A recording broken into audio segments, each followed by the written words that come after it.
Suamiku menikah lagi diam-diam. Penulis Vetina STCI. Bab 20. Silahkan. Kemudian kami ditanyai oleh polisi. Setelah memberi keterangan dan data pada polisi, mereka akan mengusahakan untuk melakukan penangkapan terhadap Mas Dava dan Ranti. Menurut Pak Polisi, mereka dijerat pasal berlapis menikah diam-diam, yaitu pasal 279 ayat 1 KUHP dan pencurian yaitu pasal 362 KUHP. Setelah melapor, aku merasa lega karena sudah berikhtiar untuk mencari keadilan. Karena Mas Dava dan Ranti memang keenakan kalau dibiarkan. Aku benar-benar tak rela mereka bahagia di atas kesedihanku. Mas Ari, terima kasih atas bantuanmu. Aku pamit ya, ucapku. Kamu nggak mau makan dulu, Sar? Aku ada tempat makan enak loh deket sini, sahut Mas Ari. Nggak deh, lain kali aja. Kasihan anakku di rumah orang tua, tolakku. Oke, baiklah kalau begitu. Hati-hati di jalan. Apa perlu aku supirin sampai Bogor? Tanyanya. Nggak usah deh. Aku masih kuat kok, sahutku sembari mengangkat lengan kiriku dengan tangan terkepal. Hehe, pantas. Kamu benar-benar wanita yang kuat. Semoga semua bisa kamu jalani dengan baik, katanya. Dia paling bisa menghibur.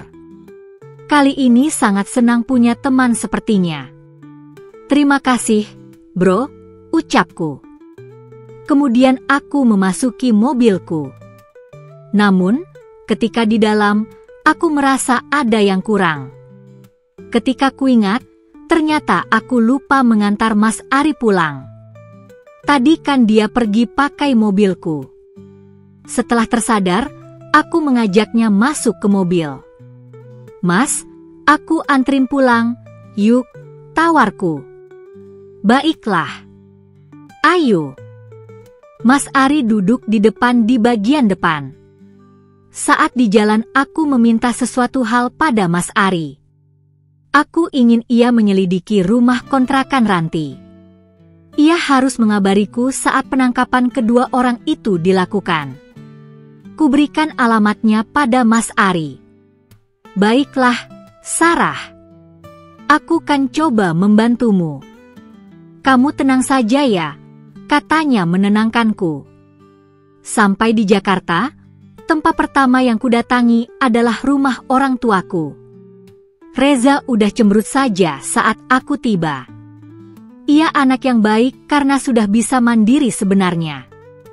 Mama gimana kerjaannya? Tanya Reza. Alhamdulillah kerjaan Mama udah selesai, Za. Adek ngapain aja tadi? Tanyaku pada Reza yang kegirangan lalu memelukku. Ia tak mau melepasnya karena kangen sama mamanya. Aku abis belajar bacaan salat sama nenek, MA, katanya. Wah, bagus dong. Kamu jadi lebih pintar sekarang ya. Kalau salat memang harus baca doa-doanya, kataku. Iya, MA. Mama capek ya? Eza pijitin ya, MA. Ia langsung meraih punggungku. Alhamdulillah makasih ya, Za. Mama seneng hari ini, ucapku. MA, kapan papa pulang? Tanya Reza. Wajahnya mendongak ke depan. Sepertinya papa nggak bakal pulang, Za. Papa ada kerjaan lain yang nggak memungkinkan papa untuk pulang, jawabku. Aku langsung mencium pipinya yang cabi. Kok bisa gitu ya, MA? Memangnya apa sih kerjaan papa? Tanya Reza lagi. Adalah. Papa kerja di Bogor. Sebenarnya aku tak mau bohong. Namun mengapa yang keluar dari bibir ini perkataan yang tak sebenarnya? Oh gitu. Reza tak bertanya lagi. Mungkin ia merasa sudah cukup bertanya. Malam ini aku tak berniat pulang ke rumah. Aku ingin menginap di sini saja, rumah orang tuaku. Saat malam tiba, aku mengobrol dengan ibu. Kali ini kesedihan yang telah kupendam sejak di Bogor, rasanya ingin segera ditumpahkan pada ibu. Bu, hari ini pengalaman sangat menyedihkan bagi hidupku. Saat aku harus terlihat tegar di depan banyak orang, padahal sebenarnya aku rapuh. Bolehkah aku memeluk ibu? Aku ingin menumpahkan semua kesedihan hari ini, kataku sembari terisak. Kupeluk ibuku erat. Rasanya sangat hangat.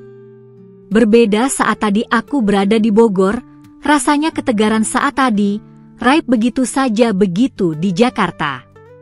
Aku sudah tak memiliki seorang suami yang mendukung semua aktivitasku. Aku yang sudah dikhianati oleh orang yang benar-benar kupercaya dan aku yang baru saja ditalak olehnya. Ya, oleh suamiku Mas Dava. Semua semakin rumit saat ku tahu lelaki yang selalu mengisi hariku itu malah mencuri perhiasanku. Demi wanita itu. Sekarang, kamu harus merasakan akibat dari perbuatanmu. Kamu harus masuk sel untuk mempertanggungjawabkan perbuatanmu. Kemudian, ponselku berbunyi. Mas Ari meneleponku. Assalamualaikum. Sarah, ada berita penting buatmu. Waalaikumsalam. Ada apa, Mas? Tanyaku. Dava dan Ranti ternyata sudah tak tinggal di rumah itu. Hanya ada ibu dan adiknya Ranti. Mereka sudah kabur dari rumah itu. Tapi polisi janji bakal mencarinya, kata Mas Ari. Ya Allah, mereka lebih cepat beraksi dibanding aku. Kemana perginya mereka? Namun aku yakin, mereka pasti tetap susah untuk beraktivitas nanti. Ya sudah, Mas. Pasti nanti mereka ketemu sama polisi karena mereka udah ditandain polisi dan biasanya kan polisi mencari mereka sebagai DPO, ya kan? Iya, betul. Aku bangga sama kamu, bisa sangat santuy melaluinya. Semangat ya, Sarah, ucapnya. Makasih, Mas. Setelah itu, Mas Dava meneleponku.